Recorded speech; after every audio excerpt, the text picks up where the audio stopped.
Audio Jungle.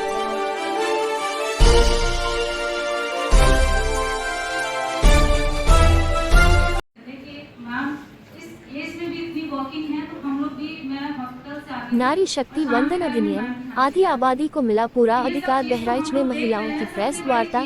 33% आरक्षण पर जताया आभार। देश में महिला सशक्तिकरण की दिशा में एक ऐतिहासिक फैसला। नारी शक्ति वंदन अधिनियम लागू होने के बाद अब महिलाएं सिर्फ भागीदारी नहीं बल्कि निर्णय की धुरी बनने जा रही हैं। बहराइच में इस बड़े फैसले का स्वागत करते हुए महिलाओं ने प्रेस वार्ता कर अपनी खुशी जाहिर की।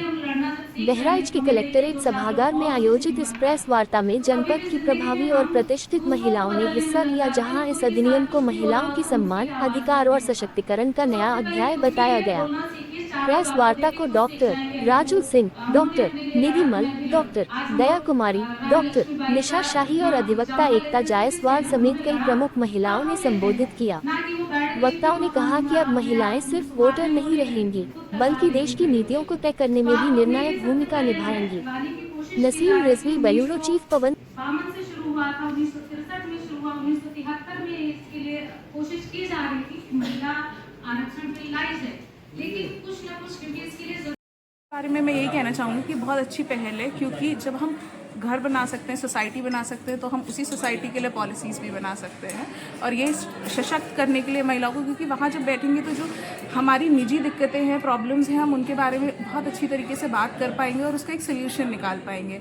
मैं एक अधिवक्ता हूँ, मैंने लॉ के मामले में जब मैं बात करती हूँ तो जब बहुत से ऐसे कानून हैं जो महिलाओं को प्रोटेक्ट करते हैं, उसमें हम लोगों ने महिलाएं जज और अधिवक्ताओं को ही तरजीह दी है, क्योंकि उनसे सिर्फ प्रोडक्टिविटी नहीं आती है, उनसे सेंसिटिविटी भी आती है सिस्टम में, जो बहुत ही ज़रूरी है। और इसी तरीके से अगर यही सेंसिटिविटी हमारे पार्लियामेंट तक पहुंचेगी तो उसका फ़र्क हमें पॉलिसीज़ में भी देखने को मिलेगा। इसीलिए सरकार की इस पहल को मैं बहुत जो है उसका सम्मान करती हूँ और उसके हक में। मैडम, नारी शक्ति वंदन अधिनियम के अंतर्गत बहराइच कलेक्ट्रेट में बैठक हुई है, जिसमें नारी सम्मान की बात हुई है और आरक्षण की बात हुई है। क्या कहेंगे आप?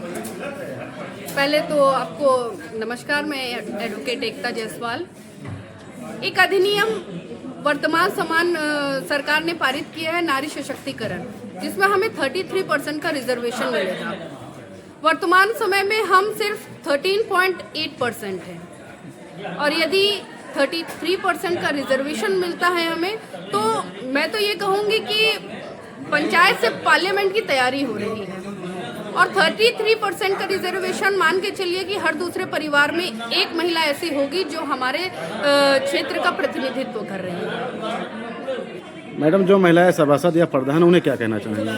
देखिए, मैं उन महिलाओं को ही नहीं, उनके परिवार वालों को भी ये कहूँगी कि यदि वो एक महिला रिजर्वेशन का अधिकार ले रहे हैं, अपने घर की महिला को सभासद या प्रधान बना रहे हैं, तो मुझे लगता है एक महिला कार्यकर्ता या महिला जो समाज में आ सकती है उसका हक न छीने, उन्हीं को आगे आने दे।